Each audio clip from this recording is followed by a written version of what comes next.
Assalamualaikum warahmatullahi wabarakatuh. Alhamdulillahirrabbilalamin. Semoga hari ini masih sehat walafiat dalam kebaikan dan keberkahan. Masih bersama kami Sukamto Sastro di Meja Channel. Kami masih melanjutkan berkaitan dengan mensyukuri nikmat-nikmat dari Tuhan Yang Maha Esa, Allah Subhanahu wa taala. Nah, jika di antara kita, jika seseorang dari kita, dari kamu, ingin mengetahui nikmat Allah, maka harus melihat kepada orang yang berada di bawahnya. Dan jangan melihat kepada orang yang berada di atasnya. Ini konsepnya. Tidak sedikit orang-orang di sekitar kita ingin bicara mencari nikmat, tetapi parameternya yang dilihat itu atas.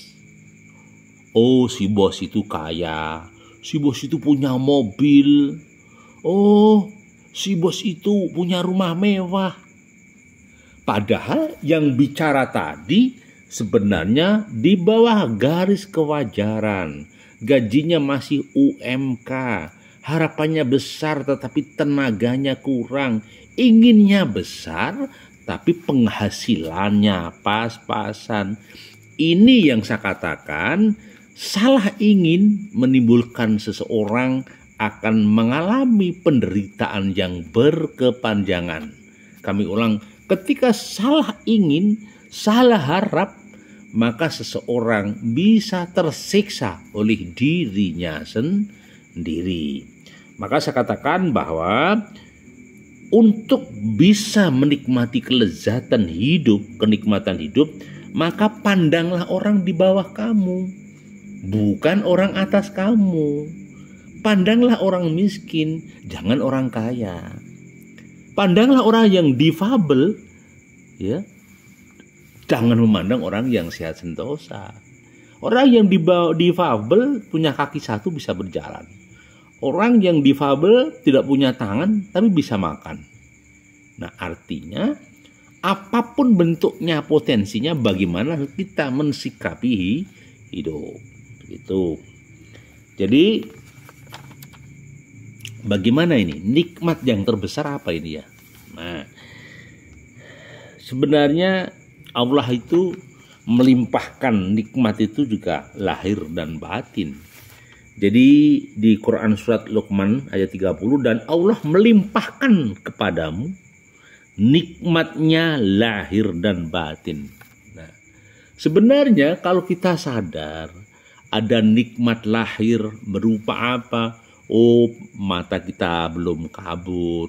Oh, nikmat lahir kita, fisik kita bisa silaturahim, bisa aktivitas dengan teman-teman yang lain, saling mengingatkan dan melengkapi. Idealnya begitu, tidak nafsi. Tapi di antara kita kadang-kadang terjebak dengan nafsi. Itu yang terjadi. Ini sangat bahaya.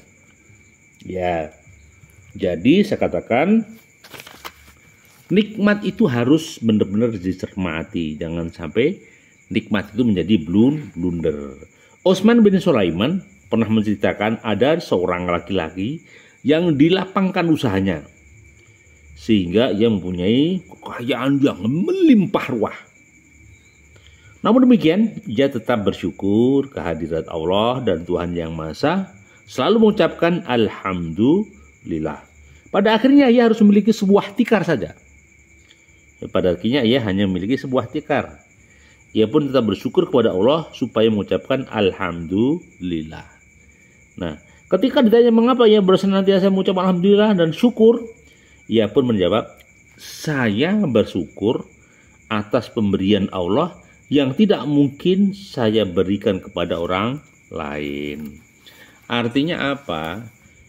Ya, memang kadang orang terlalu memandang orang juga terlalu kepo orang. Tetapi yakinlah bahwa kita ini punya visi dan talenta ke depan. Maka semua pekerjaan harus diurai. Jangan sampai tidak mengurai pekerjaan. Nah, jadi memang ya nggak gampang. Tetapi sesulit apapun kehidupan harus tetap dijalani. Rani gitu. Ada juga yang punya sikap tawadu. Ya, tawadu itu apa sih? Tawadu itu adalah ketika mendapatkan nikmat, ya, itu tawadu. Abdurrahman bin Yazid bin Jabir, seorang laki-laki dari Yaman, pernah mengatakan bahwa suatu saat Raja Najasyi memanggil Ja'far bin Abu Thalib dan kawan-kawannya. Saat itu sang raja sedang, ya, sang raja sedang berada di sebuah rumah sambil duduk di atas tanah. Bila kejadian itu, Ja'far merasa iba dan haru seorang raja dapat berbuat demikian. Sesaat setelah memandang wajah mereka, sang raja lalu berkata, "Saya akan menyampaikan suatu kabar gembira kepadamu." Belum lama berselang telah datang ke hadapanku seorang mata-mataku dari negeriku. Ia mengabarkan bahwa Allah lah yang maha mulia, ya, telah menangkan, ya, nabinya. Jadi sekali lagi, terus istiqomah dalam kebaikan, jangan patah semangat, dijalani. Ya, nikmat itu cobaan. Jadi Abdullah Malik bin Abar mengatakan bahwa tidak ada seorang pun kecuali yang mendapatkan cobaan, ya, berupa kesehatan, dan Allah akan melihat apakah ia bersyukur atau bersabar. Itu yang terjadi. Jadi semoga kita dalam kebaikan dan keberkahan, ya. Jangan lupa tetap bersolawat kepada Rasulullah SAW. Siapa yang bersolawat kepada Muhammad Rasulullah, aku Allah yang akan memberikan syafaat. Barang siapa yang memberikan salam kepadamu, maka ia pun akan, ya, barang siapa yang memberikan salam kepadamu, maka akan aku beri salam kepadanya. Ya, jangan permainan kata-kata, ya. Jadi itu kawan, jadi bagaimana dengan nikmat yang paling sedikit?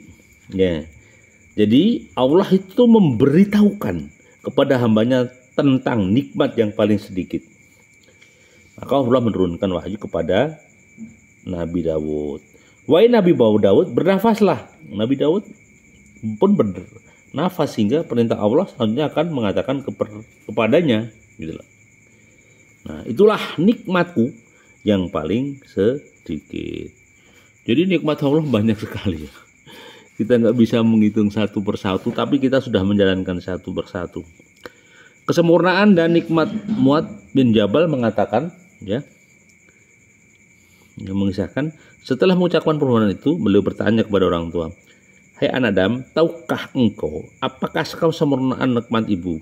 Nikmat itu. Orang menjawab, "Ya Rasulullah, kesempurnaan nikmat itu adalah doa yang suka aku panjatkan untuk membangun atau memohon kebaikan kepadanya." Rasulullah pernah bersabda, "Sesungguhnya kesempatan nikmat itu adalah selamat dari api neraka dan masuk ke dalam surganya Allah." Semoga bermanfaat hari ini. Mohon maaf bila ada sesuatu yang kurang berkenan. Assalamualaikum warahmatullahi wabarakatuh.